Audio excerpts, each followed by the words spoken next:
Euzu billahi mineşşeytanirracim. Bismillahirrahmanirrahim. Elhamdülillahi rabbil aleminirrahmanirrahim. Maliki yevмиддин. Ияки набуду, ияки нестаин. Диляре Аджимуратовой 84 года. Она родилась в селе Каймакче Ахшейского района. У Сейтвели и Нурие Минусмановых она была четвертым ребенком. Всего в семье было 5 детей. Депортация 1944 года не миновала ее семью. Ужасы высылки она помнит по рассказам родителей. Evde hepimiz yataydık, yuklaydık. Soldatlar kelgende saat 2 ekan. Anam bizlerini hepimizin kiyindirip, oyak şaşmalap kalgandan bir şey alamagan. Anam 34 yaşındaydı. Babam 36 yaşındaydı. Yuku içinde de korktular. Hepimiz ağlaydık yuku içinde. Birden yuklap yangandan sonra tars etip kapını vurgandan sonra. Семью Минусмановых привезли в Кизлев. Там их ожидали товарные вагоны, предназначенные для скота. В этих вагонах крымско-татарский народ повезли на чужбину. 18 дней мучительной дороги и пыток пришлось пережить и 4-летней Диляре Аджимуратовой. Bilmeyeyim, herkes ağlay niyeti. Anam bizlerin bir yaka çıkartmaydı. Poyez toktasa, akaylar çıkıp, aş su pişirip gelikendir. Apaylar çıkalmay ekendir. Şu ballarıma nemen otura ekendir. Anam, babam bizim bek korçaladı. Kelgemiz şu Gülistan'a, Mirzaçöl'de poyezini toktata, andan at arabalar gelip, adamların arabalara doldurup alıp getiriler köylerge. В Узбекистане семью ждали новые испытания. Biz eski evde yaşadık. Pamuk içinde de, pamukta çalışıp başladılar anda. Babam rahmetli sıcakka dayanalmay, arık suyunu içkenine dayanalmay, hastalanaydı. Anam rahmetli bizim bek karaydı. Anağa barıp işetedi, mınağa barıp işetedi. Birinci yılları şu kichkine kardeşim oldu. Nege больницаға al barmağa, arabada al barmak gerek. Al bara doktor qaray qaytarıp yeberi. Akası rak bolgan ekan.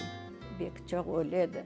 O ölünü aketip jıygandan soң şakallar bakıra, kıçıralar, kapı ogune kelip, biz korkamız. Nasıl bala ağlay eken anda dep korkamız, ağlap oturamız uyda.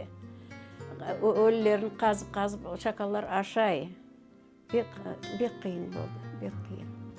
В 1948 году Диляра Ханым пошла в первый класс. Но и там крымским татарам было несладко. Rusça bilmeymiz.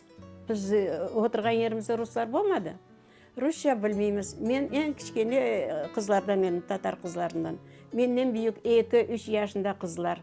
Bizge Rusça aytalar, anlamaymiz. Ders verirler. Неме етіп айтыңыз, не hakkında yazılı, айтып бола алмаймыз. Соң мен başlayдым учить етмеге, наизусть. Учить етемен, орыс ожасы бар еді, татарларын пек айырайды. 4 алсаң, 3 қойайды, 3 алсаң, 2 қойайды, шайтырып оқиедік. Менден büyük қызлар айтып бола алмаса, оларға айтып, сізге ақиға шықмай керек, не келесіз мектепке деп қычырар еді. В 1962 году Диляра Ханым вышла замуж за Рустема Аджимуратова. Они познакомились во время работы на хлопковых полях. Они стали родителями 7 детей. Диляра Ханым занималась воспитанием детей и прививала любовь к Крыму, в который мечтала вернуться. Қырымны бек сағынайдылар, ağlап айтар еділер.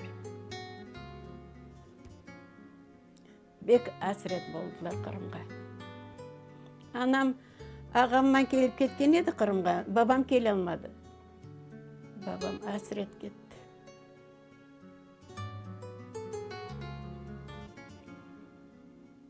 Ana kaytamız, buna kaytamız. Deyip oturdular постоянно.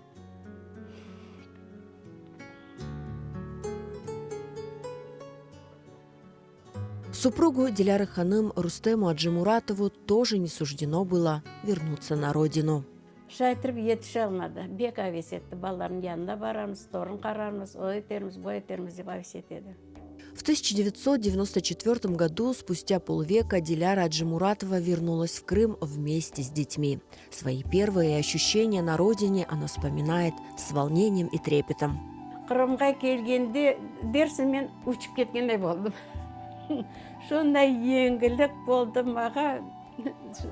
Әрбіршей ұнқандай болдым. Сондай қуанып келдім. Сегодня Диляра ханым абсолютно счастлива. Она окружена любовью и заботой своих детей, 17 внуков и 7 правнуков. Она желает им здоровья и спокойной жизни на своей земле. Қырымда бақытты тұямын, да. Балаларым үшін, балаларым көріп бақытты тұямын. Торындарыма да, яшларға да, hepsine Алла саулық берсін, сабырлар берсін, шындығы вақытта. Алла сабыр берсін де, тыншылық берсін, бір ерлешіп, қуанып яшасындар.